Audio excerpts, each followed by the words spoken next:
GIT की smart class में आप सबका स्वागत है। और अकाउंटिंग की एडवांस क्लास में हम देख रहे हैं चैप्टर 2।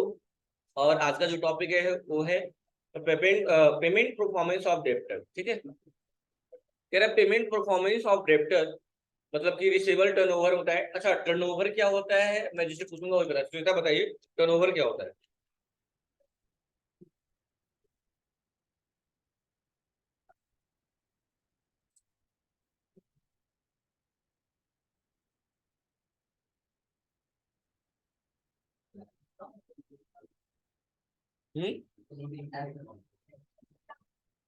तो टर्नओवर कह देंगे।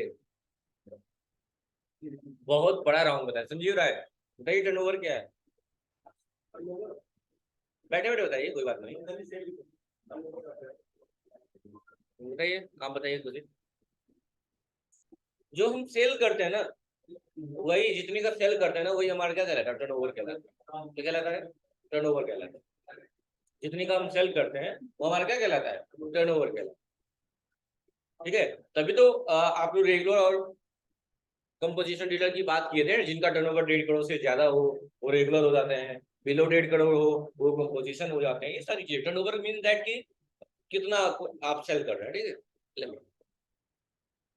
और लिमिट जो क्रॉस करना आप बता रहे थे वो तो ये होता है कि कोई लिमिट नहीं है, नो लिमिट वाली बात होती है, अलग जगह, मतलब बहुत अलग था आपका। ठीक है, कह रहा payment performance of debtor in the average time the customer take to pay their bill respective of the outstanding balance. मतलब कह रहा कि पेमेंट परफॉर्मेंस का मतलब यहाँ पे ये किया गया है कि रिसीवेबल टर्नओवर की बात की गई है कि जो वो एवरेज टाइम लेता है किसी चीज को, अगर उसने उधार लिया है और आपको कितने समय में वो आपको वापस करता है, इन सब बातों को किया जाता है। एवरेज का मतलब क्या होता है? तो नंबर, जैसे आपने, अगर हमने क्लास में हम बात करें परसेंटेज की, तो क्या होंगे?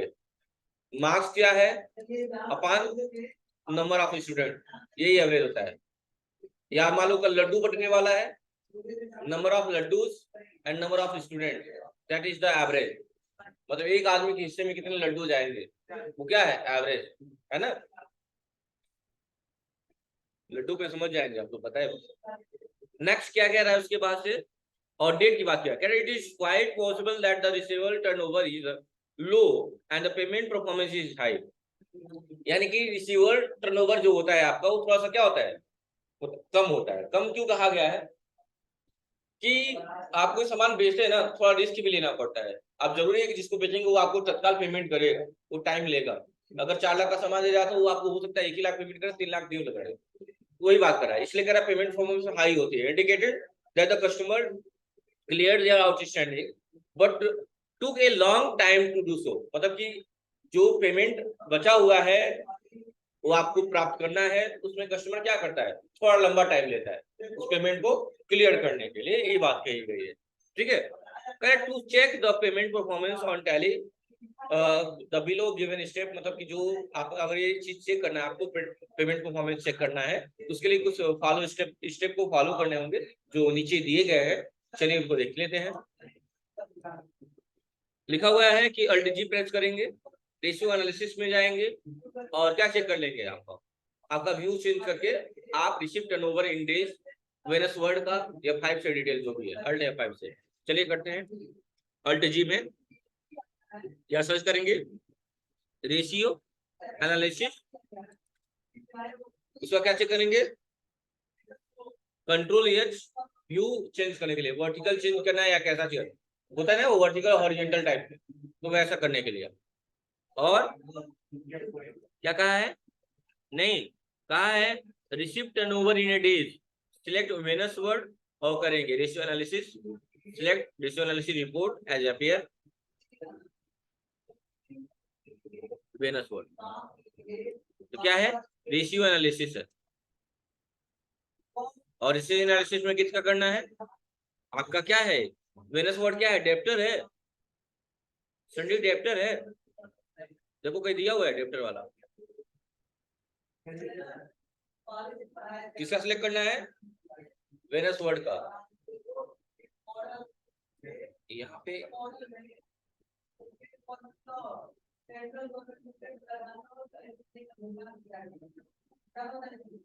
एक सेकंड देखिए। तो रेशियो एनालिसिस में दो तरीका जाने का, एक तो अल्ट जी प्रेस करके या डायरेक्टली रेशियो एनालिसिस में आएंगे और लिखा हुआ है रिसीव टर्नओवर इन अ डेज, देख रहे हैं ना, क्लिक करेंगे, एंटर करेंगे, किसका चेक करना है हमें, वेनस वर्ड का, वेनस वर्ड पे आ जाएंगे और क्या दबा देंगे, Alt F5 और ये आपका दिख जाएगा। 10 इन माइनस में चला गया।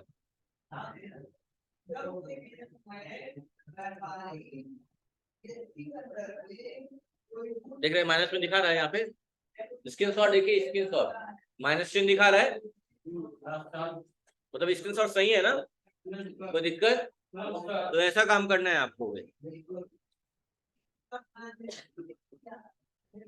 Number of date 0J, number of due date जो भी है -10 डेज हो गया, ठीक है, स्क्रीनशॉट लगाया गया। चेक करने का तरीका है, एक बार फिर से मैं बता दे रहा हूँ, कहाँ आना है आपको, रेशियो एनालिसिस पे, रिसीव टर्नओवर इन डेज पे, पार्टी का नाम सेलेक्ट करना है, कौन सा, वेनियस वर्ड, और क्या दबा देना है, F5 दबा देना है, आपका सारा दिख जाएगा जो भी है। कोई दिक्कत है यहाँ तक? चलिए, हाँ बताइए क्या क्वेश्चन पूछ रहे थे, बताइए। हाँ चलिए, ये कर लेंगे ना आप लोग। चलिए, उसके बाद क्या दिया हुआ है देखिए, कह रहा है डिटेल आप all invoices in the debtor, जो भी है, delay in receipt, cleared on due date, जो भी है सारी चीजें बताएगा आपको। उसके बाद क्या दिया हुआ है, यहाँ लिखा हुआ है bill payable and receivable report in tally prime, यानी कि कैसे बिल पेबल और रिसीवेबल का रिपोर्ट हम निकालेंगे टैली प्राइम में। देखिए कहा गया है, तो बताया तरीका कहाँ जाने के लिए, आपको कहाँ जाना है, बिल पेबल या रिसीवेबल के लिए कहाँ जाना पड़ेगा बताइए, डिस्प्ले में, स्टेटमेंट ऑफ अकाउंट पे, आउटस्टैंडिंग पे, और रिसीवेबल और पेबल जो भी चेक करना है, आप सारा डिटेल यहाँ शेयर कर सकते हैं। क्यों, सही है ना? उसके बाद क्या कहा है, नीचे आइए, bill receivable report will display the detail pending bill along the detail party name, pending amount, due, over due, सब दिखाएगा ये, देख रहे हैं ना?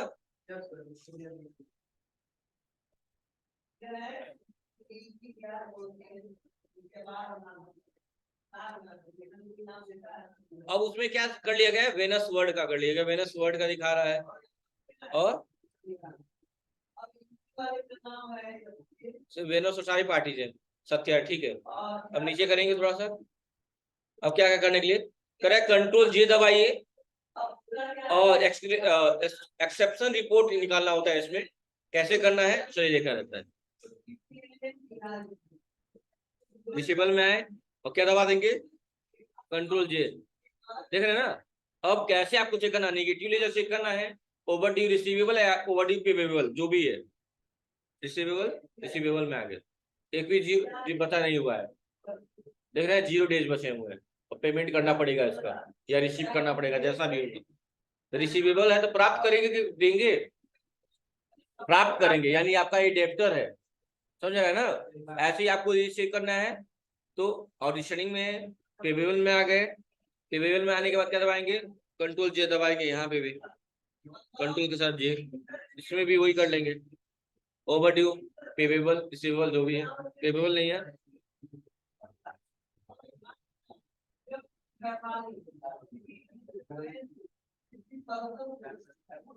समझ में आ गई बात, क्या करना है ना, कंट्रोल J दबा के इस सिस्टम में जाएगा, इसको बोलते हैं एक्सेप्शन रिपोर्ट, क्या बोलते हैं, एक्सेप्शन रिपोर्ट। कह रहे हैं from above history we can observe the 5 bill और overdue, कितने बिल यहाँ ओवरड्यू है, देखो पेबल में एक ही दिखा रहा है, कितने दिखा रहा है, एक ही, और रिसीवेबल में बहुत सारे, देख रहे हैं ना, बहुत सारे हैं यहाँ पे। कंट्रोल J करेंगे, ओवरड्यू, रिसीवेबल, सत्या का, कंट्रोल J करेंगे, ओवरड्यू, पेबल, पेबल में नहीं आएगा क्योंकि रिसीवेबल में आएगा सारी चीजें, क्योंकि हमने रिसीवेबल ऊपर लिख रखा है। समझ में आ गई बात ना? ये सारे बिल क्या है, पेंडिंग है, नहीं तो यहाँ पे दिखते नहीं। अगर क्लियर हो गए थे, वही यहाँ पे देखिए रिसीवेबल में सब पेमेंट कर दिए हैं तो एक ही दिखा रहा है ना। कर लेंगे कि नहीं कर लेंगे, बस चेक करना है इसको। अब क्या कह रहा है, वही ऑप्शन लेजर बिल वाइज कैसा चाहिए, बिल वाइज चाहिए कि कैसा चाहिए, ये सारी चीजें अब हम पढ़ेंगे। इसके बाद एजिंग एनालिसिस ऑफ आउटस्टैंडिंग, क्या पढ़ेंगे, एजिंग, मिटा दे इसको ना, देख नहीं रहा होगा। एजिंग एनालिसिस ऑफ आउटस्टैंडिंग क्या कह रहा है सुनिएगा। In Tally price if you want to about the outstanding receivable from a party periodic manner, you can configure the report to analyze the age of the pending amount. This will have the tracking amount which will you will receive in the coming days and therefore plan accordingly. मतलब कह रहा है कि ageing outstanding का मतलब ये होता है कि आप ये चेक कर पाएंगे जो भी आपके ऊपर बकाया है जो आपको प्राप्त करना है उसको आप एक सीरीज में देखेंगे, एक पीरियोडिक मैनर में देखेंगे, और उसके लिए क्या कर सकते हैं, उस रिपोर्ट को देखने के लिए आप कॉन्फ़िगर कर सकते हैं जो आपकी क्या मदद करेगा। कह रहा है this will help the tracking the amount, जो आपको ये हेल्प करेगा कि आप अमाउंट को ट्रैक कर सकते हैं, और जो आपको रिसीव करना है इन द कमिंग डेज, किस डे में, जो आने वाले दिन है उन दिनों में जो आपको प्राप्त करना है उसके हिसाब से आप प्लान सेटअप कर पाएंगे, है ना। देयरफॉर प्लान अकॉर्डिंगली, उस हिसाब से आप होता है। जैसे मैंने मान लो एक सामान खरीदा हूँ, कोई सामान अपने बिजनेस से खरीदा हूँ, तो मैं क्या करूंगा, अगर मुझे किसी पार्टी से पैसा प्राप्त करना है तो अगर मैं सामान कर रहा हूँ तो पैसा कहाँ से दूंगा, इसका प्लानिंग होती है ना कि भैया मैं इससे संजीव से उठाऊंगा उनका पेमेंट कर दूंगा, तो ये सारे प्लान होते हैं। तो प्लान किसी से उठाओगे, जिस डेट पे जिसका पैसा लेना होगा उसी डेट पे न मांगेंगे, उसके अलावा थोड़ी जान पाएंगे। यही बातें की गया है, इसका एक प्लान बनाना होता है कि हम कैसे किसी चीज को लेंगे, ठीक है, किसी से प्राप्त करेंगे। अब दिया हुआ है कैसे, to view outstanding report with arrange detail, gate of Tally, display more repeat, statement of account outstanding receivable, alt F5 से डिटेल, और क्या दबाएंगे, अल्ट जी दबाएंगे, बिल रिसीवेबल में जाएंगे, सब वही दिया हुआ है, मेटेडा, एजेंट, बिल डेट और ड्यू डेट जो भी है, चलिए कर लेते हैं। और कह रहा है कि फॉर एग्जांपल में सेट करना है क्या, 0 to 10, 10 से 15, 15 से 20। चलिए इस क्वेश्चन करते हैं, बहुत मजेदार है। उसका करना क्या पड़ेगा सुनिएगा। पहले आना कह रहा है कि आउटस्टैंडिंग में आ जाइए, आउटस्टैंडिंग में आने के बाद रिसीवेबल में आ जाइए। उसके बाद क्या कहा है, रिसीवेबल में आने के बाद अल्ट F5 से डिटेल में देख लीजिए, अल्ट F5 से ऑलरेडी दबा हुआ है, अल्ट F5 से डिटेल, और क्या रहा है उसके बाद करने के बाद कह रहा है कि यहाँ प्रेस करेंगे अल्ट जी, या यहीं पे F6 दबाइए, तो F6, और क्या देंगे, पूछा किसके द्वारा चेंज करना है, बिल डेट के द्वारा कि ड्यू डेट के द्वारा, ड्यू डेट, इंटर, 0 से लेके क्या दिया हुआ है, 0 से लेके 10, नीचे लगा हुआ ये देखिए, 0 से 10, 10 से 15, 15 से 20 से 20 से ऐसे रख देंगे, कुछ लिखने नहीं, और इंटर करके क्या करेंगे, एक्सेप्ट कर लेंगे। फिर से F6 दबाइए, देखिए सही सेट हो गया है, देखिए सब सेट हो गया होगा, ये देखिए 0 से 10, 10 से 15, 15 से 20, 20 से 20, समझ में आ गई बात ना, स्क्रीनशॉट में लगाया गया होगा, ये देखिए। तो यहाँ पे कुछ दिया नहीं तो आप परेशान नहीं होंगे, यहाँ 0 ही होगा, जब कुछ नहीं लिखेंगे ऑटोमेटिकली 0 उठा लेगा वो, यानी 20 तक की बात की गई है, समझ में आ गई बात ना।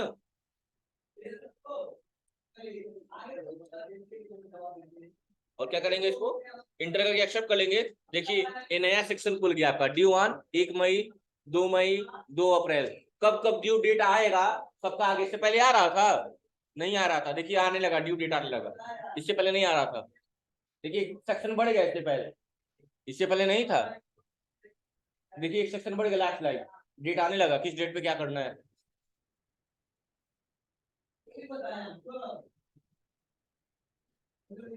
समझ में आ गई बात ना, उसमें कह रहा है जनरेटिंग रिमाइंडर लेटर, यानी कि अब रिमाइंडर लेटर सेट करेंगे, नहीं होता है कि आजकल देख रहे हैं लोग अलग अलग एप्लीकेशन यूज करें, जैसे खाता बुक पता नहीं क्या क्या, अगर आप सामान कोई लिए हैं तो लोग सेट कर देते हैं, तो आपके पास बार रिमाइंडर आता है, बार बार आता है ना कि भैया पेमेंट कर दिए, पेमेंट कर दिए, आपका ड्यू डेट है, तो आप इसमें कर सकते हैं, रिमाइंडर लगा सकते हैं। इसमें क्या होगा, उसको प्रिंट करेंगे और मेल कर देंगे सामने वाले को, ताकि उसको लगेगा हाँ भैया हमको पेमेंट करना है। तो कैसे सेट करेंगे उसके लिए, देखिएगा ध्यान से। जहां है आप वहीं पे अल्ट पी दबाएंगे। क्या दबाएंगे, अल्ट पी। जहां आप हैं यहीं आप दबाएंगे अल्ट के साथ पी, और कहाँ जाएंगे, कॉन्फ़िगरेशन में जाएंगे। कॉन्फ़िगरेशन में जाने के बाद यहाँ पे एक ऑप्शन आएगा, नहीं प्रिंट पे जाना है लग रहा है, क्या करंट पे जाना है, सॉरी कॉन्फ़िगरेशन में नहीं जाना है, अल्ट पी, प्रिंट पे करंट पे जाना है, और यहाँ पे कॉन्फ़िगर का एक ऑप्शन दिया हुआ है। पहले इससे प्रीव्यू देख लीजिए, नॉर्मल प्रीव्यू, ये नॉर्मल प्रीव्यू है, देख रहे हैं, देख रहे हैं ना, ये नॉर्मल प्रीव्यू है। और क्या करने के लिए बोला यहाँ पे कि करंट पे जाएंगे, करंट पे जाने के बाद से प्रिंट देख चेक कर लेंगे एक बार। लेकिन यहाँ पे क्या सेट करना है आपको, रिमाइंडर लेटर करना है। क्या सेट करना है, रिमाइंडर। तो कैसे सेट करेंगे रिमाइंडर, समझिएगा ध्यान से। देखिए कहाँ जाएंगे, कॉन्फ़िगर पे, और यहाँ पे आएंगे, रिमाइंडर कुछ लिखा होगा है, इंटर करिए, देख रहे हैं, फिल आउट स्टैंडिंग, क्या दे रहा है यहाँ पे, रिमाइंडर लेटर। इंटर पे क्लिक करेंगे, देखिए रिमाइंडर लेटर सेट हुआ है पहले से, और कंट्रोल से एक्सेप्ट कर लेंगे। तो ये आपको क्या कराएगा, रिमाइंडिंग कराता रहेगा। देखिए जो हम इससे पहले भी किए थे वो भी सही था, रिसीवेबल पे थे, यहीं पे थे, अल्ट पी दबाए थे और कॉन्फ़िगरेशन में आए थे ना। तो यहाँ से वो वाला ऑप्शन नहीं होगा, इसका कॉन्फ़िगरेशन अलग खुलेगा। देखिए इसका कॉन्फ़िगरेशन अलग खुलेगा, ये प्रिंट के लिए दे रहा है डायरेक्टली, देख रहे हैं ना कि किस फॉर्मेट में इसको प्रिंट करना है। लेकिन आपको यहाँ क्या करना है, अल्ट पी दबाना है, करंट पे आना है कि करंट प्रिंट करना है। लेकिन अब जाके देखो वहां भी कॉन्फ़िगर का ही ऑप्शन है, लेकिन यहाँ भी कॉन्फ़िगर का ही ऑप्शन है, लेकिन दोनों का कॉन्फ़िगरेशन अलग खुल रहा है। देखिए यहाँ पे अलग खुल रहा है, और जैसे इंटर करेंगे यहाँ पे आपका आ जाएगा क्या, रिमाइंडर लेटर। इंटर करेंगे, सही है, कंट्रोल से एक्सेप्ट करेंगे, और कंट्रोल से एक्सेप्ट करेंगे, और प्रीव्यू चेक कर लेंगे। तेरा प्रीव्यू सबका दिखाएगा। जूम करना है तो अल्ट जेड से जूम करेंगे, अल्ट जेड से जूम हो जाएगा।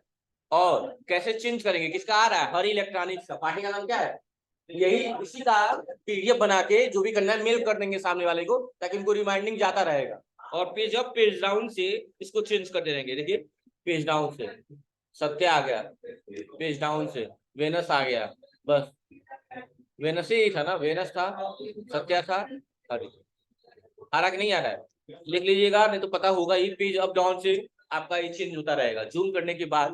हाँ, पेज अप डाउन जो लिखा हुआ, page up page up down, उसी से चेंज होगा। ये क्या है, एजिंग एनालिसिस कर रहे हैं हम लोग, क्या कर रहे हैं, एजिंग एनालिसिस। बाई किसके द्वारा, ड्यू डेट के द्वारा, किसके द्वारा, ड्यू डेट। बस यही करना है आपको।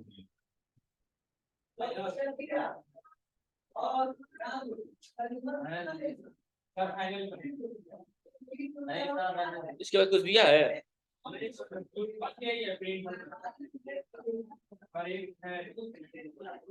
नहीं, स्प्लिटिंग अगली क्लास में पढ़ा जाएगा। स्प्लिटिंग नहीं, इतना कर नहीं चाहिए, ये जो लाइन वर्ड दिया हुआ है स्प्लिटिंग, आज बोल रहे नोट्स छापने के लिए, पहले ही बोल दिया हूँ, ये वाला हम लोग पढ़ेंगे अगली क्लास में, स्प्लिटिंग वाला, ठीक है। आज के लिए पहले ये खत्म बोलो।